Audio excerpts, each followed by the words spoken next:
Welcome to the Oracle's Rest, a place where stories unfold slowly, where time softens, and where the mind is free to wander.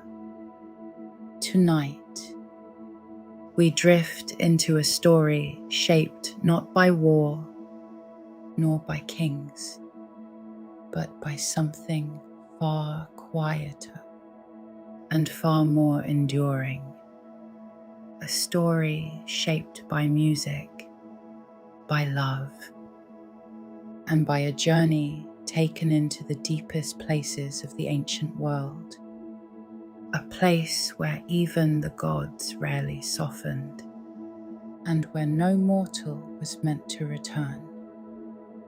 Before we arrive at that descent, before we follow footsteps into shadow, we begin somewhere gentler, in a world where sound itself was believed to carry power. In ancient Greece, music was not simply entertainment. It was not background noise, nor something to pass the time. Music was woven into the structure of life itself. It accompanied birth, guided rituals, honored the gods, and marked the passage of the seasons. It was present in temples, in gatherings, in quiet moments beneath open skies. And more than this, music was believed to shape the soul, to influence emotion, to calm the restless mind, to bring harmony to both the individual and the world around them. Philosophers would later write that music reflected the order of the cosmos itself, that its rhythms and tones echoed something deeper, something universal, a quiet structure beneath all things.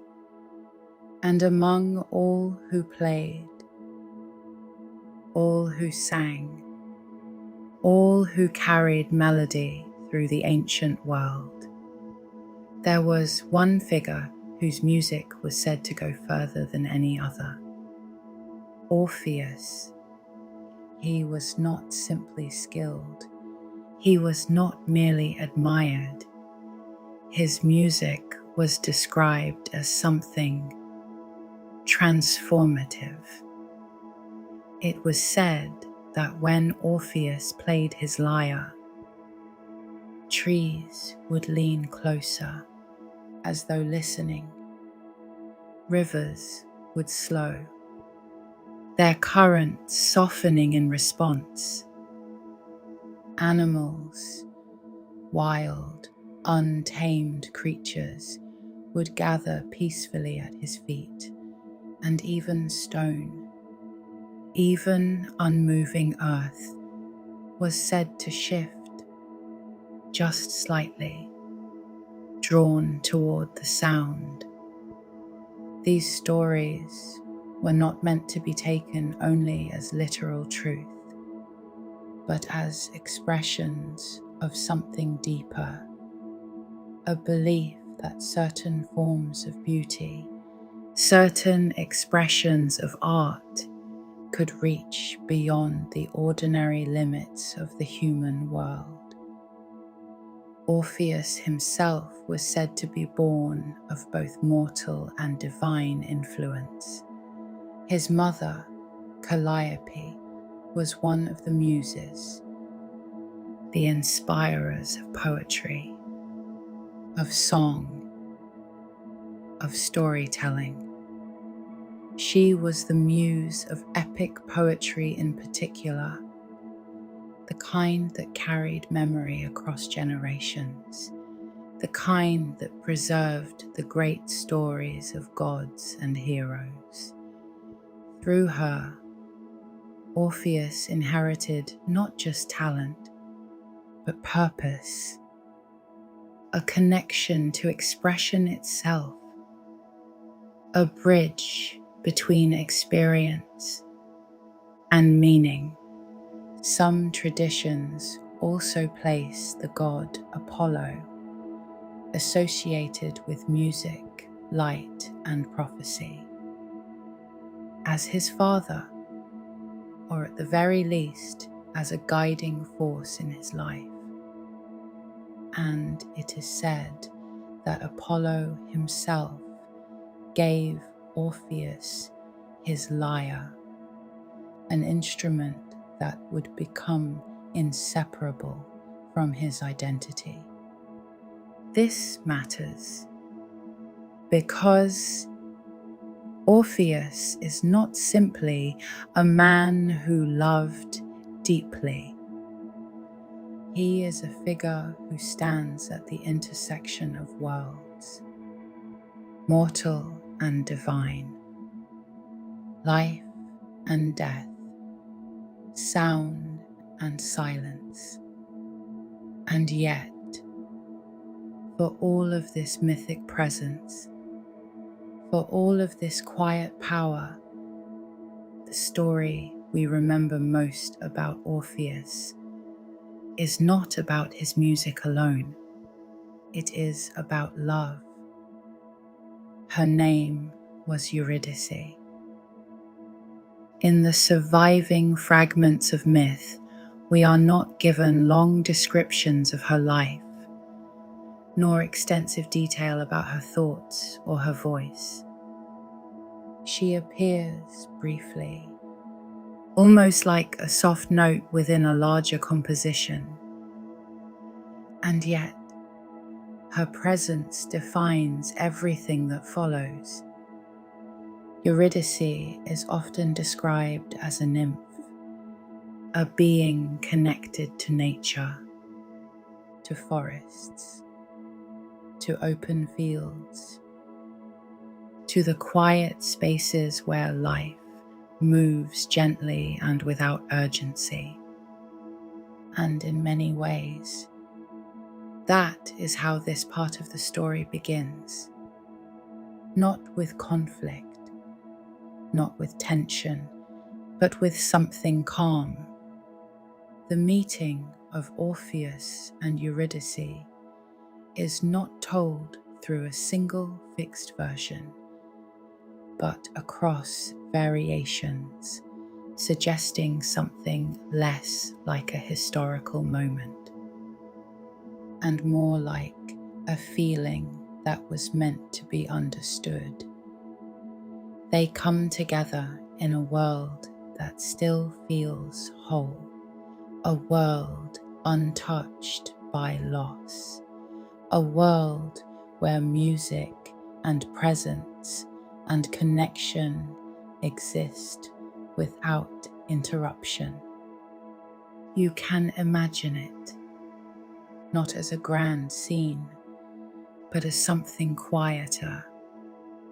Sunlight filtering through trees, the soft movement of air through leaves, the distant sound of water, and somewhere within that stillness, the sound of a lyre, not loud, not demanding attention, but steady, clear, and deeply felt. And in that sound, something begins. Love, in ancient Greek thought, was not always seen as simple or entirely gentle. It could be overwhelming, transformative, even destabilizing. It had the power to reshape decisions, to shift identity, to draw people toward paths they might not otherwise take. But here, at the beginning, it is something softer, something grounded, Orpheus and Eurydice are joined not by urgency, but by presence, and for a time, that is enough. Their story, at first, does not rush forward. It lingers, because this is what makes what comes next matter. In mythology, as in life, the depth of loss is shaped by the quiet that came before it. And so, we remain here for a moment longer, in this place untouched by shadow, where music still fills the air, where love has not yet been tested, and where nothing has yet been taken away.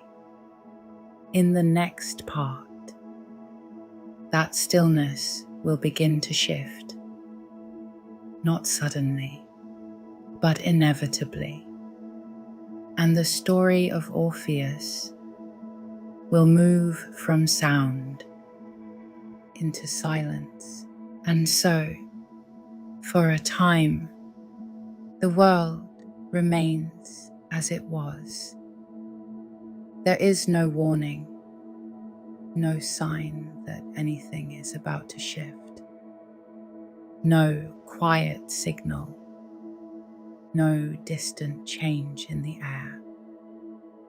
This is how these stories often begin to turn, not with noise, but with absence. Eurydice moves through the world as she always has, through open fields, through the edges of forests, through spaces where sunlight filters gently across the ground. There is a stillness to these places, not empty, but full in a quieter way. The kind of stillness that allows small things to be noticed. The movement of grass beneath a breeze, the distant hum of insects, the warmth of light resting on the earth. She is not afraid here. There is nothing to fear. And somewhere, not far from where she walks, Orpheus remains within that same world, his music still part of it, still shaping the air in ways that cannot always be seen, but can be felt. This is important, because what is about to happen does not come from chaos. It comes from interruption. In many versions of the myth, Eurydice is not alone in this moment. She is being followed. A figure appears at the edge of the story, not fully central, but present enough to disturb its balance. A man, often named Aristeus. In some tellings, he is drawn by desire, in others by something less clearly defined. But the result is the same. His presence introduces movement where there had been none. Eurydice begins to move more quickly, not in panic at first, but with a quiet awareness that something behind her is no longer still. The ground beneath her feet shifts from soft earth to uneven terrain, roots crossing through the soil, stones partially hidden beneath grass. The air changes, not dramatically, but enough There is a subtle tightening, a sense that the calm which once surrounded her has begun to recede. And in that moment, not marked by sound, not marked by warning, but by something small and easily overlooked, she steps, and where her foot falls, there is something waiting, a snake.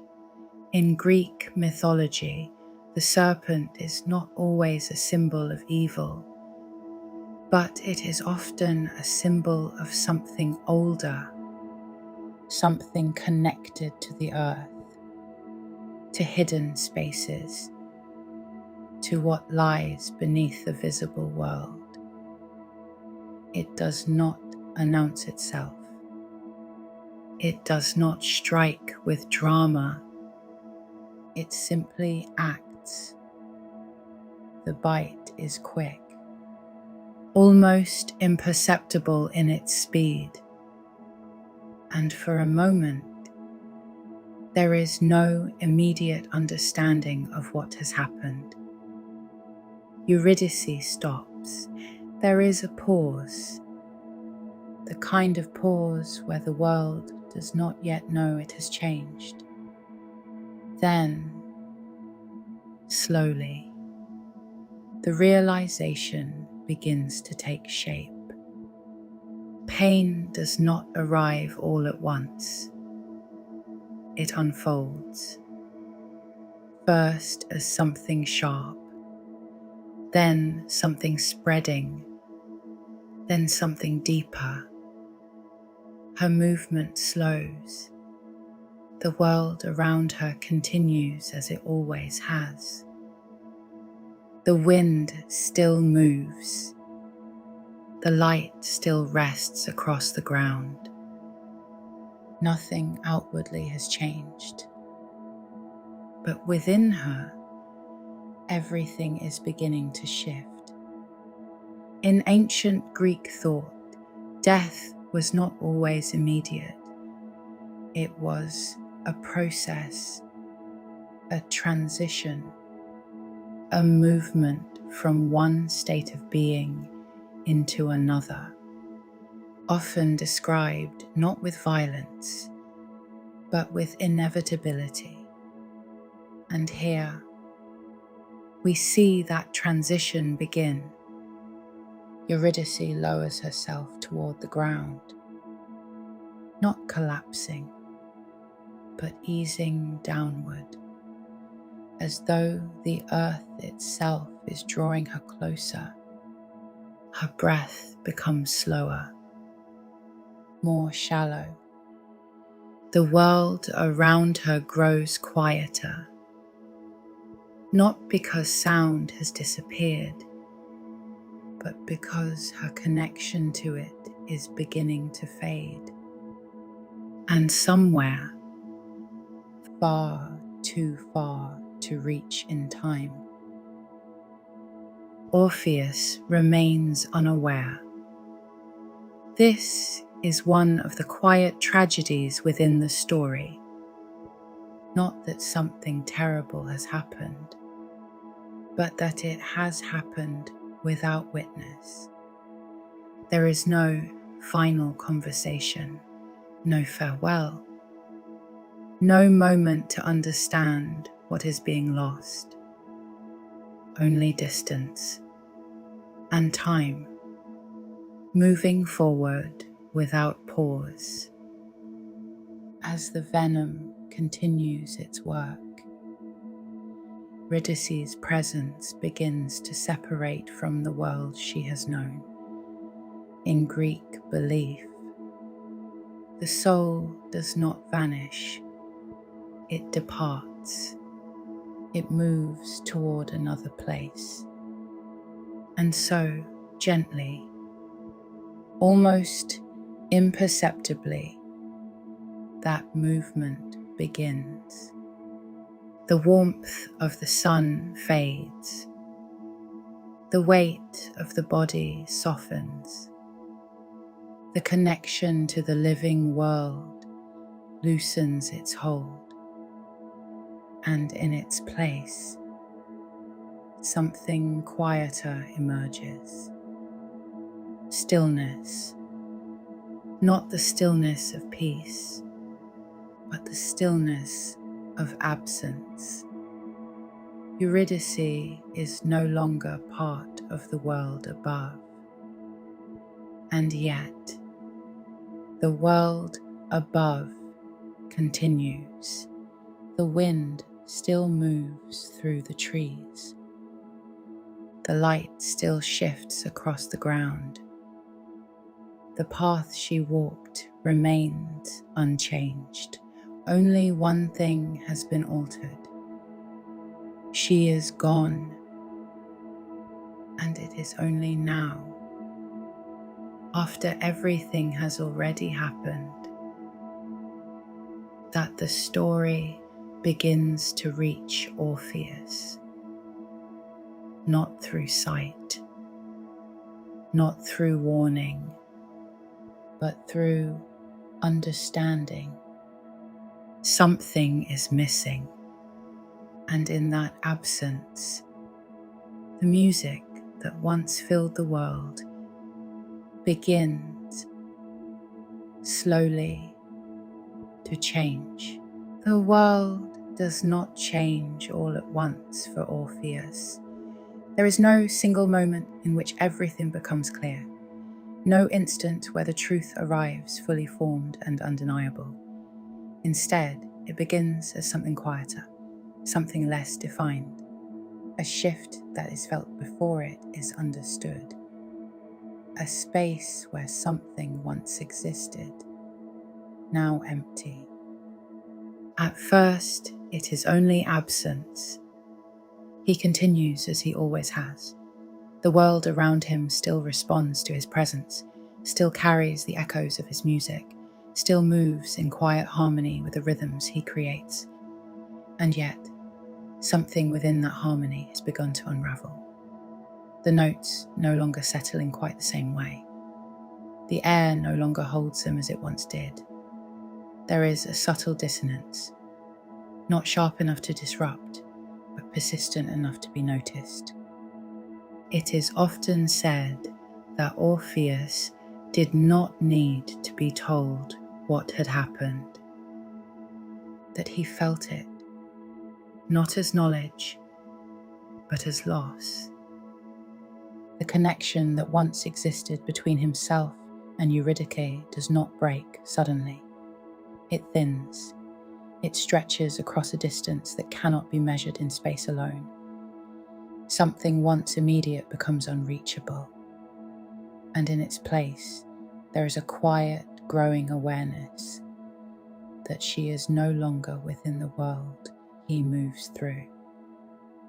He searches, not with urgency at first, but with the kind of slow, deliberate movement that belongs to someone who believes they are only momentarily separated from what they love. He returns to places where she once stood, where her presence lingered, where the memory of her feels closest to the surface of things. The paths she walked, the spaces where light filtered through the trees, the quiet edges of the world where their lives once overlapped. But each place offers only the same answer: stillness. And it is within that stillness that the truth begins to take form. Grief in the ancient world was not always expressed as we might expect. It was not only loud, not only visible. It could exist as withdrawal, as a turning inward, as a quiet separation from the movement of life itself. And for Orpheus, this is how it begins. His music changes. Where once it moved with ease, now it lingers. Where once it carried brightness, now it deepens, slows, becomes something heavier. The same instrument rests in his hands, The same strings respond to his touch, and yet the sound that emerges is no longer the same. It is shaped now by something else, something that cannot be undone. It is said that when Orpheus played in his grief, the world responded differently. The trees still leaned toward him, but not in curiosity, in sorrow. The rivers slowed, not in wonder, but in recognition. Even the animals who once gathered in quiet peace remained still, not because they were drawn, but because they understood, in some way beyond language, that something irreversible had taken place. His music no longer shaped the world. It reflected it, and within that reflection, there was only one truth that remained constant. Eurydice was gone. In Greek thought, death was not an ending in the way we might imagine it.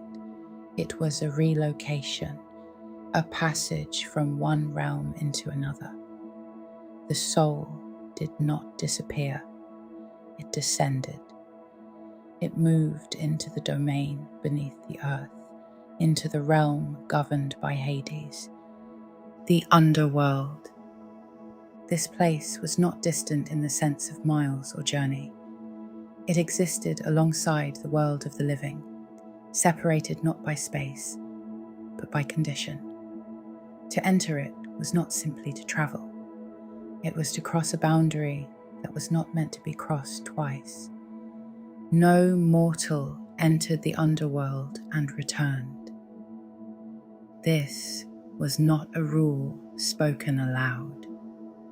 It was simply understood. And yet, as Orpheus continues to move through a world that no longer contains what he loves, that understanding begins to shift. At first, it is not a decision, it is a question. If Eurydice has gone somewhere, if she exists still, in some form, in some place, then why should she remain unreachable? This is where the story begins to move, beyond grief and into something far more dangerous. Hope, not the gentle kind, not the quiet belief that things will improve with time, but a defiance of what is meant to be permanent. Orpheus does not accept the boundary between life and death as fixed. He begins to imagine it as something that might be approached, something that might be crossed, something that might somehow be undone. This is not a rational thought. It is not supported by anything he has been taught, nor by anything the world has ever shown to be possible. And yet, he does not abandon it. Because grief, when it reaches a certain depth, does not remain passive. It moves. It searches. It reshapes the limits of what a person is willing to believe. And Orpheus, who once shaped the world through music, now turns that same force towards something else. A path, not one that is visible, not one that has been walked before, but one that must exist if Eurydice exists. He begins to move away from the world he knows. The familiar landscapes fall behind him, the open fields, the trees, the spaces filled with light, all gradually give way to something quieter, something heavier. The air itself seems to change, as though the world is preparing for a transition not yet complete. There are places in Greek myth where the boundary between worlds is thinner. Caves, deep forests, openings in the earth, thresholds. These are not marked by signs or declarations. They are felt. And Orpheus, guided not by knowledge, but by something deeper, something instinctive, begins to move toward one of these places. His music does not leave him. Even now, it remains the one constant thing he carries. But it is no longer played for beauty, nor for expression, nor even for the world around him. It is played for a purpose. Each note becomes a step, each sound a movement forward into something unknown. And as he approaches that boundary, that place where the living world begins to loosen its hold, the story shifts once more, because what lies ahead is not simply grief and not simply love, but a descent into a realm where sound does not belong, where light does not follow, and where no living voice was ever meant to be heard. As Orpheus moves forward, the world does not end. It fades. There is no sudden line marking where the living world stops and another begins. No gate that swings open, no voice that announces his arrival. Instead, the change is gradual, almost imperceptible at first. The air grows heavier, though not in a way that can be measured. The light does not disappear, but it weakens, as though it no longer has the strength to fully reach the ground. The sounds of the world begin to fall away. At first, it is subtle. The distant movement of wind through leaves becomes quieter. The small, constant rhythms of life, the insects, the shifting branches, the quiet movements of unseen creatures begin to thin. Each step forward removes another layer, until what remains is not silence, but something close to it. A space where sound no longer travels as it once did.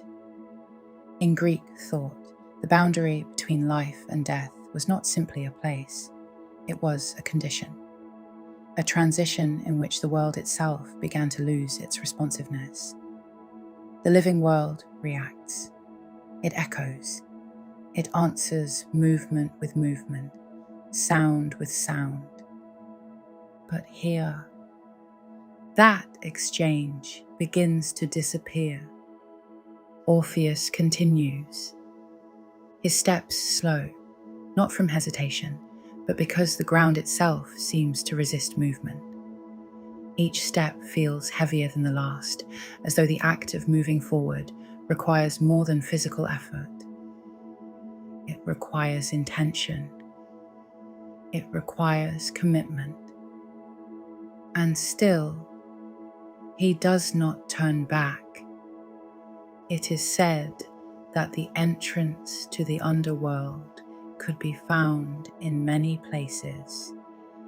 Deep caves, fissures in the earth, places where the surface of the world seemed to open just slightly, as though something beneath it was pressing upward. These were not landmarks in the way we understand them. They were thresholds. And as Orpheus reaches one such place, The world shifts again.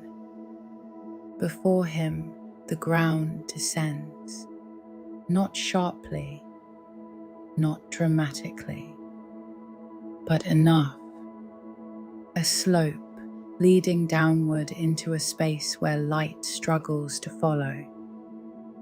The edges of form become less distinct. Shadows do not move here as they do in the world above. They do not respond to shifting light. They remain fixed. This is where the descent begins. Orpheus does not rush. There is no urgency in his movement now, no sudden decision that propels him forward.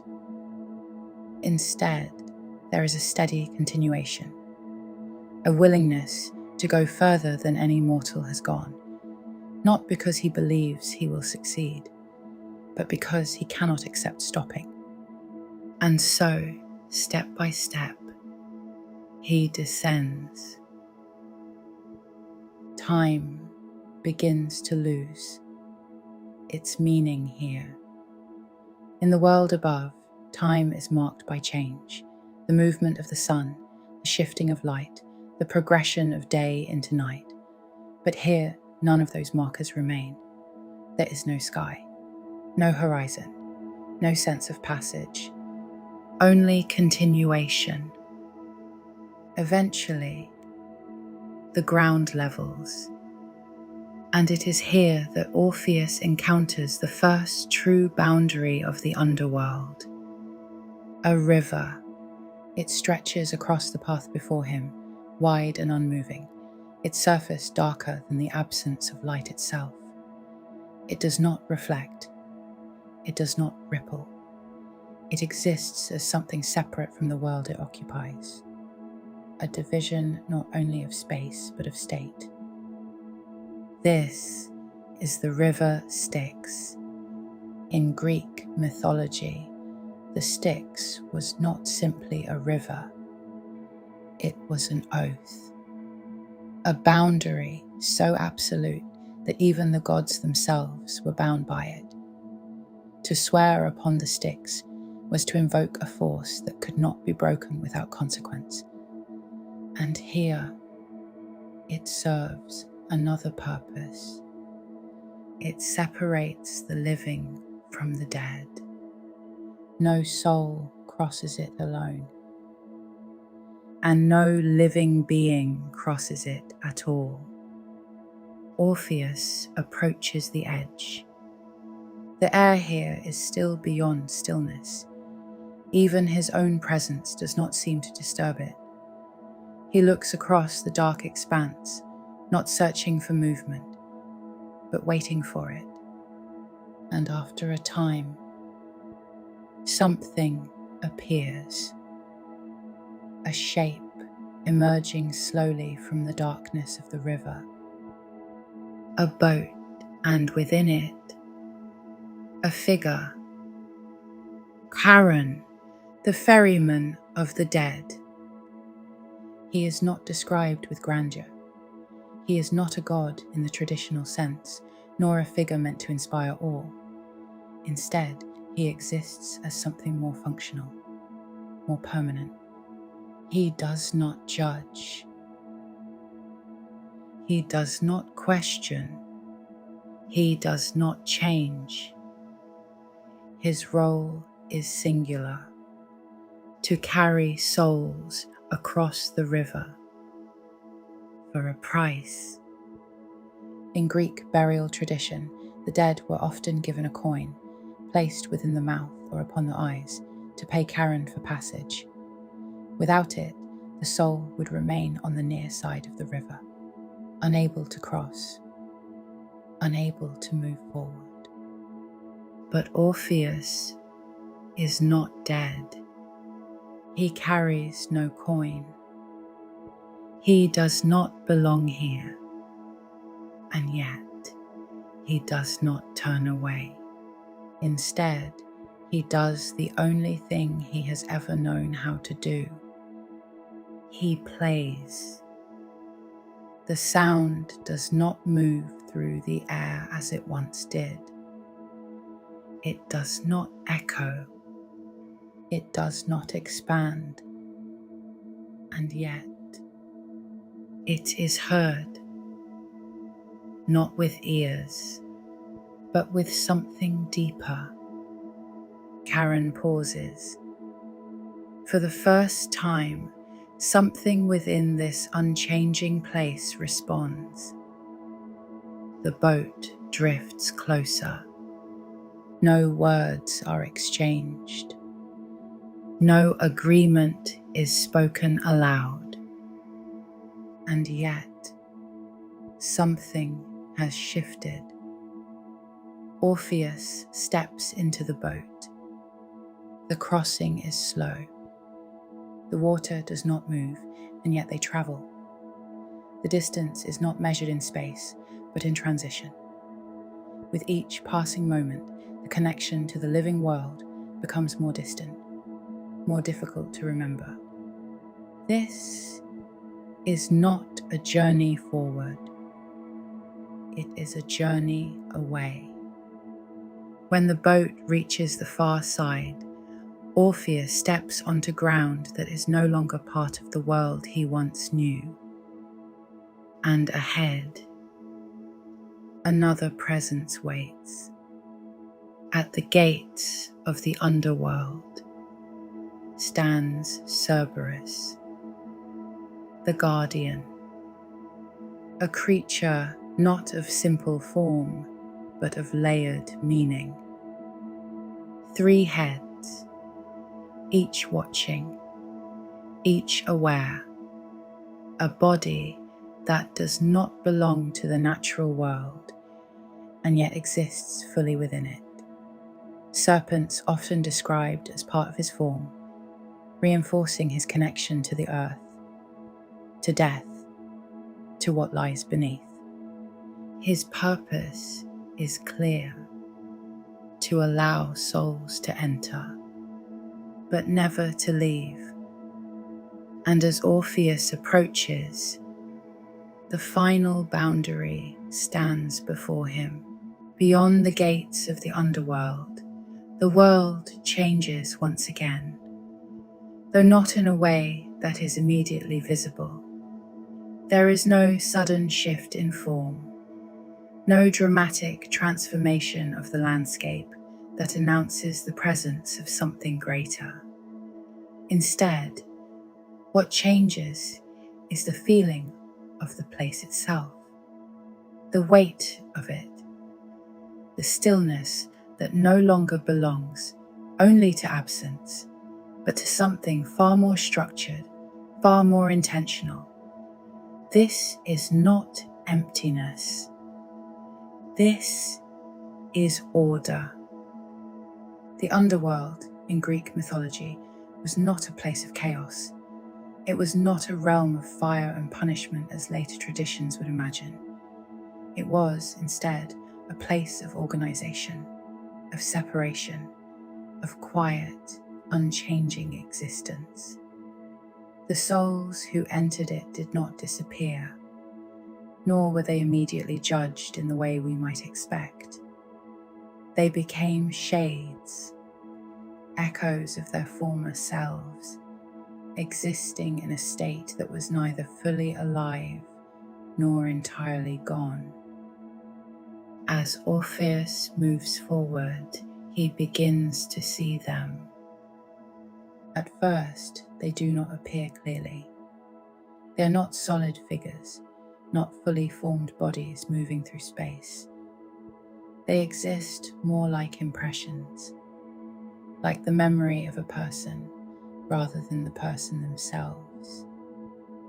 Their movements are slow, not because they are restrained, but because they no longer have reason to move quickly. Time does not press upon them. There is no urgency here, no need to arrive anywhere, no expectation of change. They drift.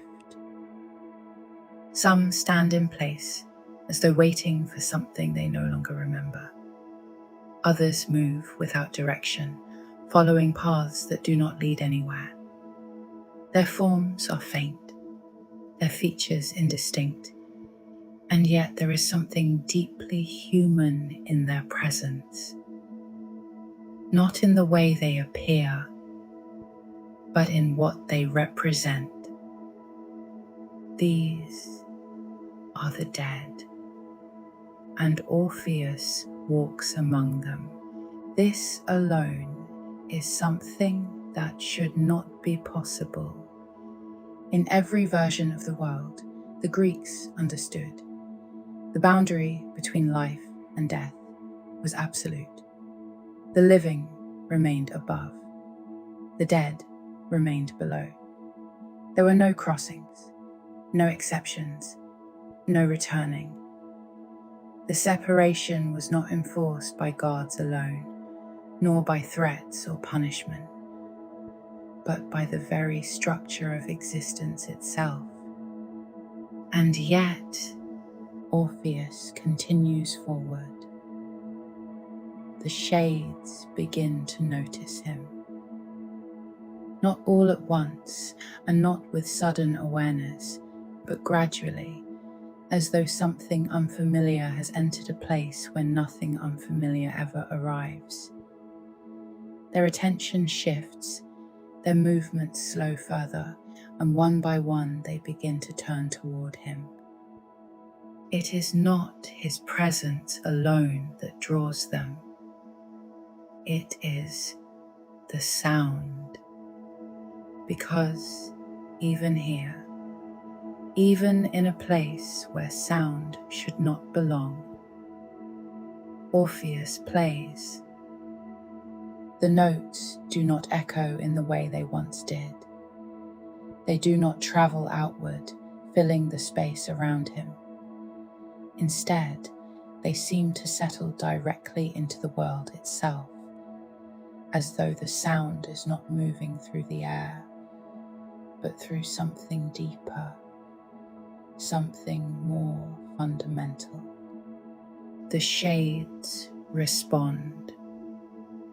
Some pause, some turn, some move closer, not with urgency, but with recognition. Because what Orpheus carries into this place is something the underworld does not possess. Change. Music in the world above is movement. It shifts, it rises and falls, it creates tension and release. It exists within time. But in the underworld, nothing moves in that way. Nothing progresses. Nothing builds toward anything. And so, when Orpheus plays, he introduces something entirely foreign. The shades, who exist in stillness, begin to feel something again. Not fully, not as they once did, but enough to notice. Enough to remember, in some distant and fading way, what it was to be connected to something beyond this place. He does not stop. Step by step, note by note, he moves deeper into the underworld, and the world around him responds in subtle ways. The stillness does not break, but it softens. The rigid structure of this place begins to bend, not visibly, not dramatically, but just enough to allow something new to pass through it. Eventually, the path leads him towards something greater, a space that feels different from all that came before. Not larger in size, not brighter, not more defined, but heavier, more concentrated, as though everything within the underworld ultimately leads to this single point, the domain of its rulers, Hades and Persephone. In Greek mythology, Hades was not the embodiment of evil. He was not a figure of chaos or destruction. He was, instead, a ruler of balance, of inevitability, of order maintained over what could not be avoided. Death, in this sense, was not a punishment. It was a function of existence, and Hades presided over it with a kind of unchanging authority. He did not seek out souls. He did not interfere with the living. He did not act out of emotion. He simply ruled. Persephone, by contrast, represented something else entirely. She was both part of the underworld and apart from it, taken from the world above, brought into this realm not by choice, but by fate. Her presence created a connection between life and death, between growth and stillness, between the cycles of the earth and the permanence of the underworld. Together, they formed a balance, and it is before this balance that Orpheus now stands.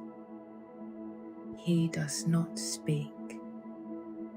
He does not announce himself, nor does he attempt to explain how he came to be here.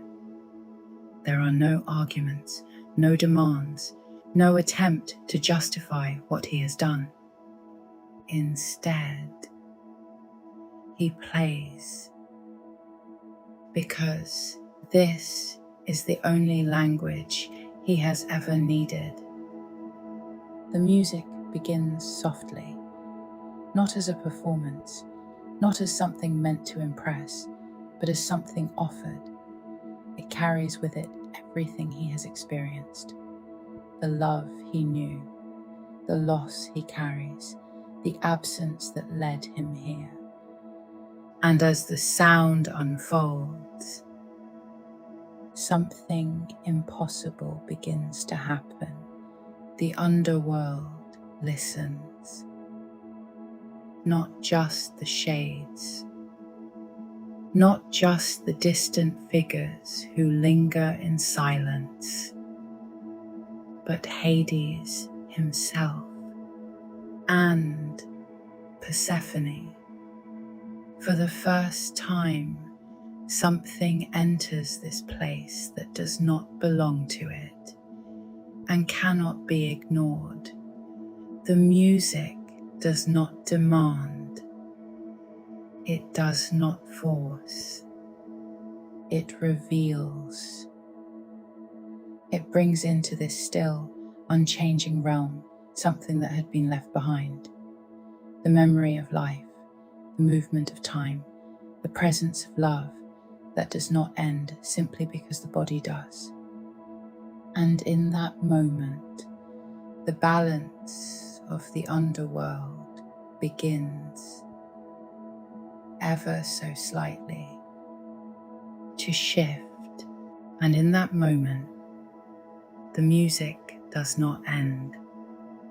It continues, not because it must, but because it is the only way forward. Orpheus does not stop when he reaches Hades and Persephone. He does not pause to gather his thoughts. He does not wait for permission to speak. Because he does not speak at all. Instead, he plays. And the sound that fills that space is not like the music he once created in the world above. It is slower, heavier. Each note lingers longer than it should, as though it does not want to disappear, as though it understands that once it fades, something else will take its place. Silence. And within that silence, there is no change. So the music continues. It carries memory, not in a direct way, not in clear images or defined moments, but in feeling, in the weight of something that once existed fully and now exists only in absence. He does not describe Eurydice. He does not name her. And yet, she is present in every note, in the rise of the sound, in the fall of it, in the spaces between, because what he brings into the underworld is not a story. It is experience. It is the memory of warmth, of light, of movement, of time that did not feel still. And as the music unfolds, those things begin to take shape. Even here, the shades grow quieter. Those who once drifted without direction now remain still.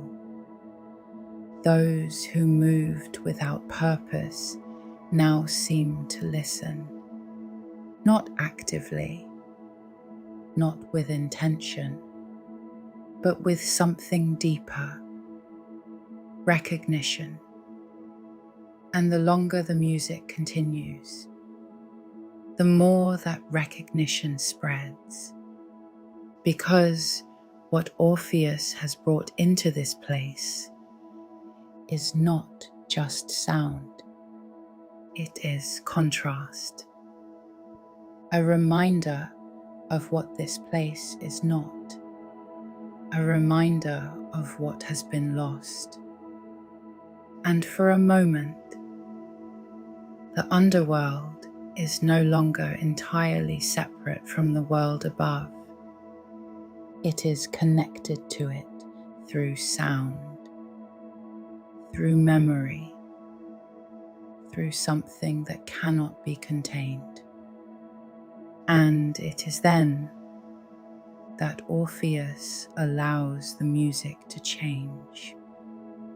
It shifts, not suddenly, not dramatically, but with intention. The notes begin to rise, very slowly, very carefully, as though something within them is reaching toward something beyond this place. And within that shift, there is a question, unspoken but undeniable. And it is only now, after all of this, after the descent, after the crossing, after the silence has been broken, that Orpheus finally speaks, not with words, but with meaning. And when the music comes to rest, the stillness that follows is no longer the same as before. It is not empty, it is waiting. For the first time, something in the underworld has been asked, and for the first time, it must respond. Hades does not move immediately. He does not react in the way a living ruler might. There is no visible shift in expression, no outward sign that anything has changed, because Hades is not governed by emotion. He is governed by order, by the structure of what is, by the rules that define the boundary between life and death. And those rules do not bend easily. They do not shift in response to feeling. They do not change because something is desired. They exist because they must. And yet, something has entered his domain that does not belong to those rules. Something that cannot be measured, something that cannot be contained, something that does not obey. And that something is love, not as a concept, not as an idea, but as a force that has carried a living man into a place where no living man should stand. A force that has crossed a boundary that has never been crossed. A force that has refused to accept what has always been accepted. And Hades, for the first time, must consider it. Persephone watches, and her presence is different. She understands something that Hades does not, because she has lived in both worlds. She has known light. She has known change. She has known what it is to be taken from one place and brought into another. And within her, there is memory, not distant, not faded, but real. And as she listens to the music that has filled this place, she recognizes it. Not the melody, but the meaning.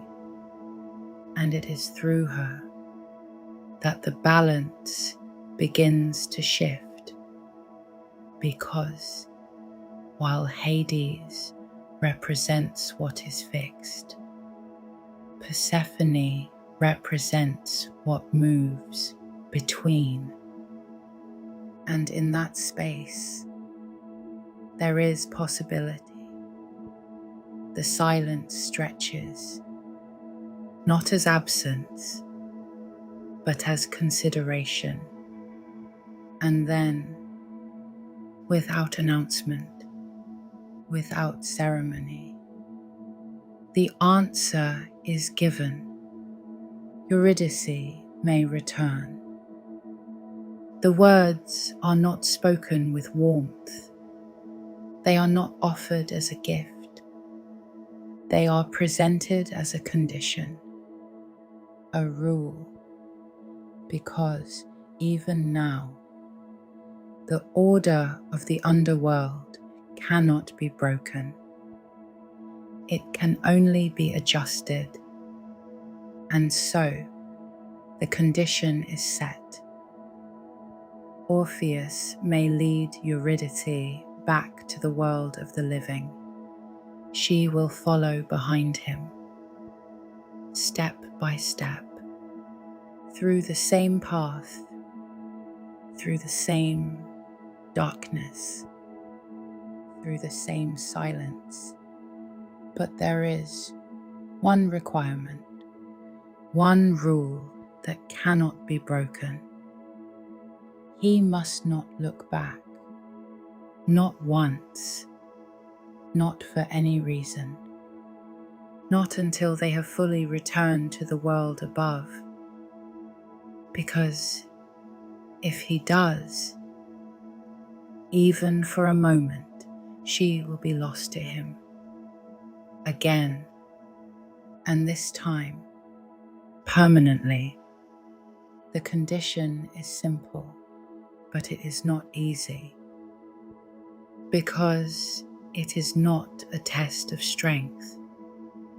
It is a test of trust, and trust in the absence of proof is one of the most difficult things to hold.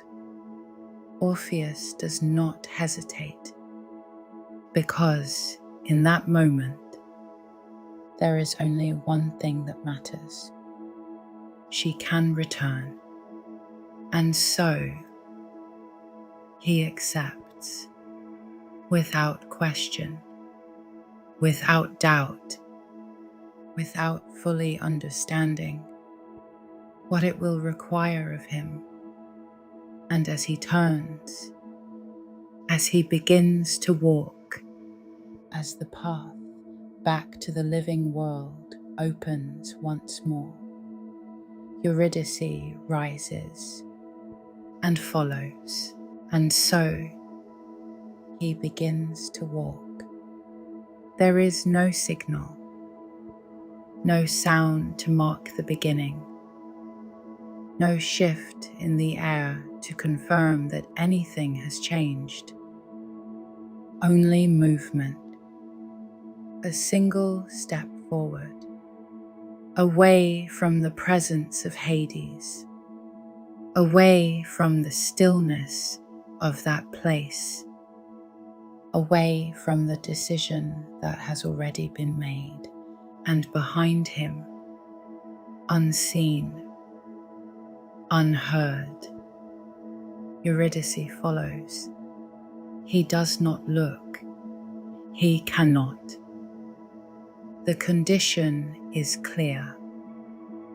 And so, from the very first step, the weight of it settles over him. Not gradually, not slowly, but completely. Because now, every step carries something more than movement. It carries consequence. He walks.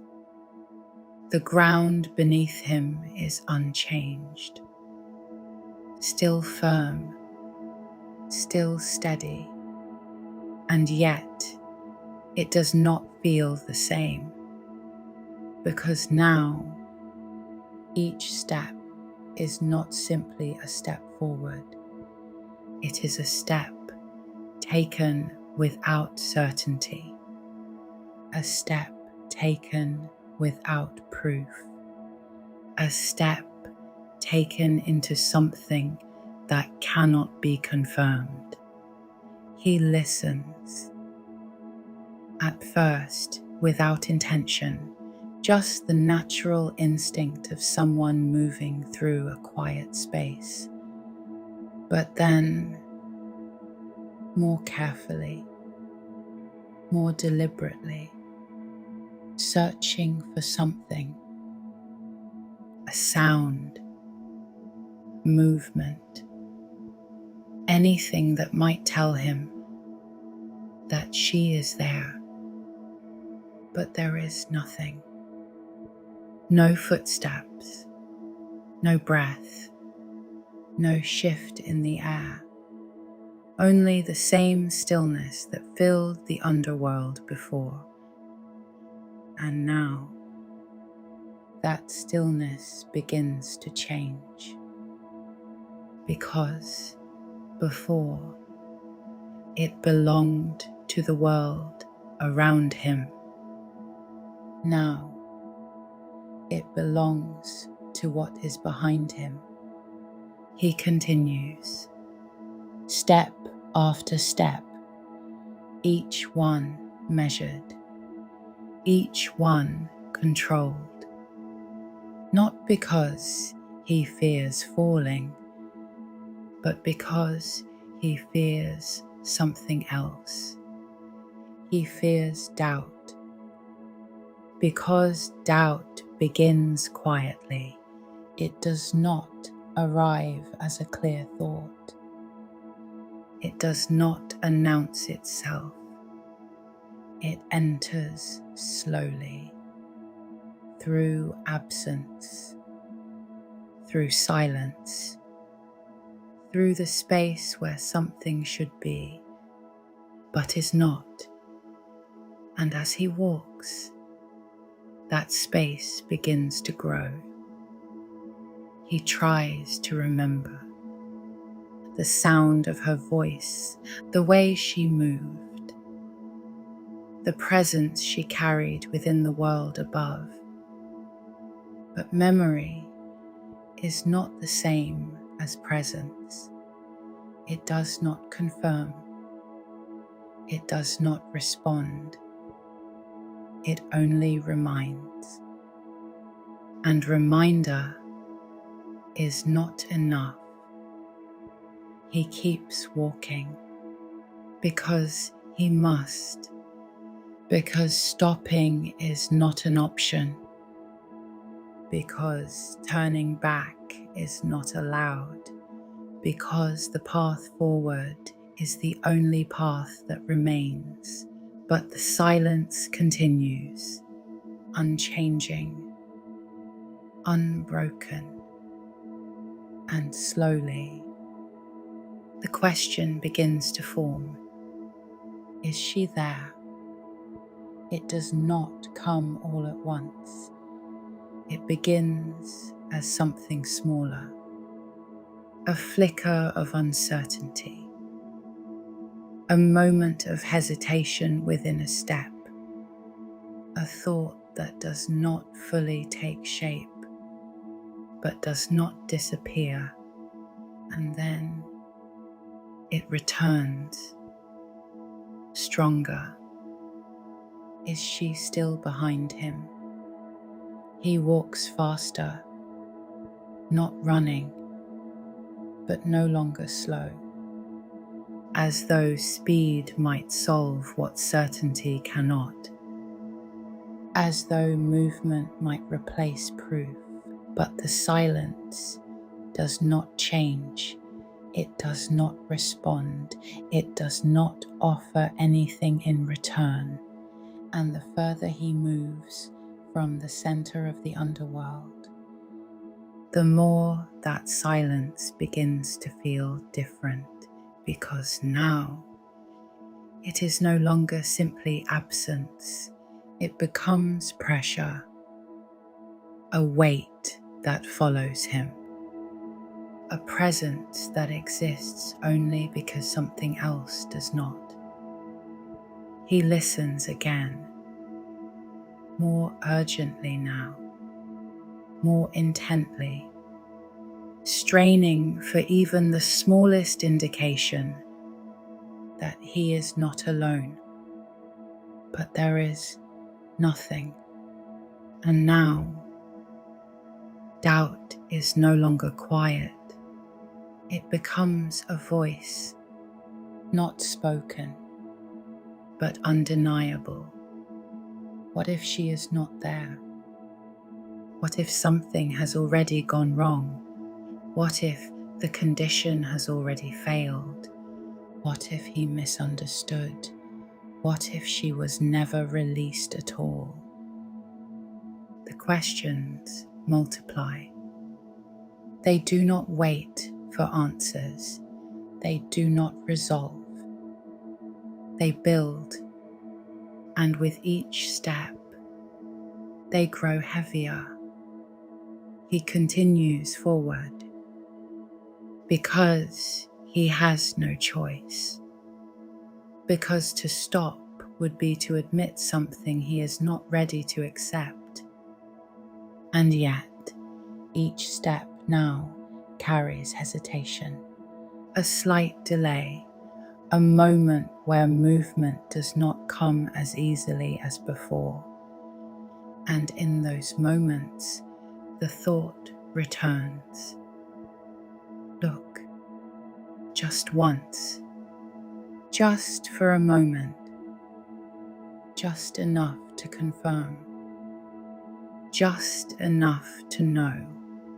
But he resists because he knows the cost, because he understands the condition. because he has been given something that should not have been given. And to lose it now would be to lose it completely. He keeps walking. The path begins to change slowly, almost imperceptibly. The darkness begins to thin. The weight of the air begins to lift. The ground feels different beneath his feet, and somewhere ahead, there is the faintest suggestion of light, not visible, but felt. A shift, a change in the world that signals something else is near. The boundary, the return. He is close, closer than he has ever been. And this is when the doubt becomes strongest, because now he is near the end, and near the end, the need to know becomes unbearable. He listens again. Nothing. He walks faster. Still nothing. The light ahead grows slightly stronger. The world above is within reach. And still, there is no sign, no sound, no movement, no confirmation. And the thought returns once more, louder now, stronger. Look, if she is there, then nothing is lost. If she is not, then everything already is. And in that moment, certainty feels more important than obedience. Knowing feels more important than trusting. And the distance between doubt and action becomes smaller. He slows, just slightly, just enough for the thought to settle fully, just enough for the silence to press in one final time. And then he turns, not quickly, not suddenly, but with intention, with the full weight of the decision behind him. And for a moment, time stops. He sees her, Eurydice. She is there. She has followed. She has been there the entire time, close, just behind him, within reach, and for a brief, impossible moment, everything is restored. But the condition was not yet fulfilled. They have not yet crossed fully into the world above. And the moment he turns, the moment he looks, the world shifts, not slowly, not gradually, but completely. Eurydice begins to fade, not all at once, not instantly, but in a way that cannot be stopped. She reaches toward him, not in panic, not in fear, but in recognition, as though she understands exactly what has happened, as though she knew that this moment would come. And as she disappears, There is no anger, no accusation, only acceptance. And then she is gone. Again, this time without return. And the silence that follows is no longer empty. It is final. And after that moment, he does not move, not immediately, because there is nothing left to do. The path behind him is empty. The place where she stood is now only space. And for a time, he remains exactly where he is. Not because he chooses to stay, but because movement no longer has meaning. He had walked forward with purpose. He had descended with intention. He had endured silence, doubt, uncertainty, all for a single outcome. And now that outcome is gone. Again, but this time there is no condition left to fulfill. No second chance, no path that leads back. Only finality. And slowly, very slowly, he turns forward once more. Not because he believes there is something ahead, but because there is nothing behind. And so he walks. The final steps out of the underworld are not marked by relief. There is no sense of victory, no return to what once was. Only transition. The air begins to change. The weight begins to lift. The faint suggestion of light becomes something more defined. And eventually, he crosses the boundary. He returns to the world of the living.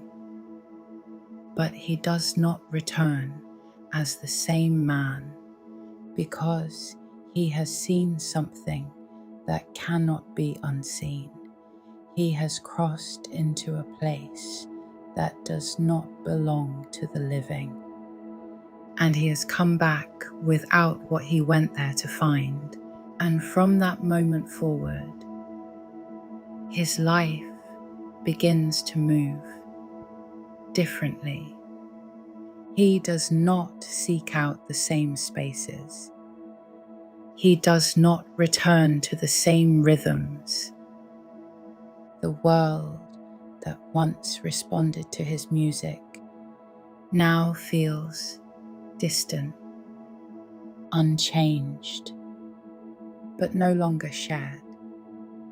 It is said that Orpheus withdrew, that he turned away from the company of others, that he no longer sought connection in the way he once had, because the one connection that mattered most had been lost twice, and the second loss was not like the first.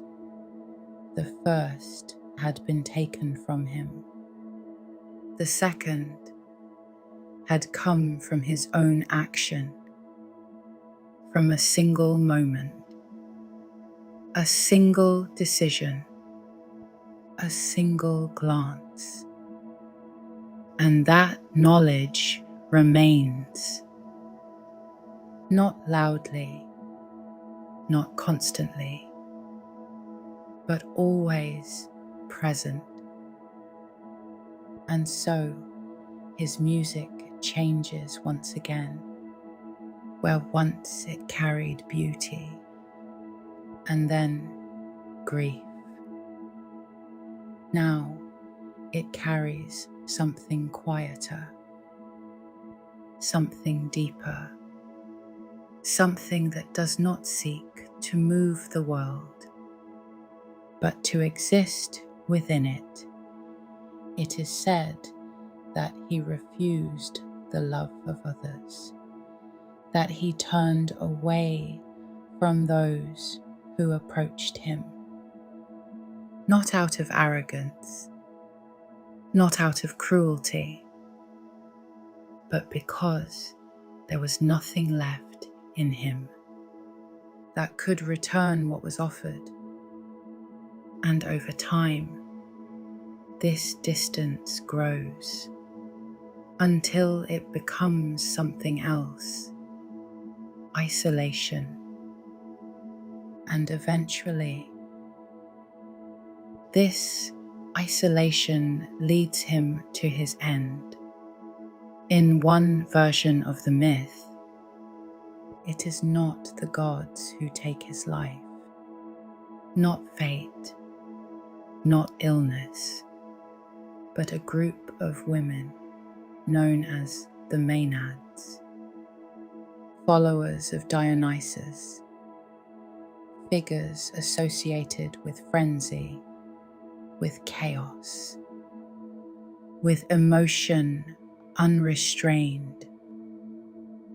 They move through the world in ways that oppose order, in ways that oppose control. And when they encounter Orpheus, they see something they do not understand. A man who does not respond, a man who does not engage, a man who has turned away from everything they represent. And in that encounter, something breaks. Their reaction is not measured. It is not controlled. It is sudden, violent. And Orpheus is torn apart, not slowly, not ceremoniously, but completely. And yet, even here, the story does not end, because in Greek mythology, the body is not always the end of the voice. It is said that his head, separated from his body, was carried by the river, floating, moving through the current. And as it moved, it continued to sing. The voice did not stop. The music did not end. Even in death, it remained, calling out her name, Eurydice, again and again, as though the distance between them had not changed, as though the separation was not final, as though something of that connection still existed beyond what had been lost. And eventually, that voice faded, not suddenly, not all at once, but gradually, like all things. And what remained was the story. A story not of success, not of triumph, but of something else, something quieter, something more enduring. A story about love that does not end with death, but also does not overcome it. A story about trust, and how difficult it is to hold on to when there is no proof. A story about doubt and how powerful it becomes in silence, and a story about a single moment, a single decision that cannot be undone. And yet, even within that, something remains, because Orpheus did not fail in the way we might expect. He reached the underworld. He moved what could not be moved. He changed what does not change, even if only for a moment. And in that moment, something impossible became real. And though it did not last, it was not without meaning, because some things are not defined by how long they endure, but by the fact that they happened at all. And so the music fades, the story settles, and the world continues.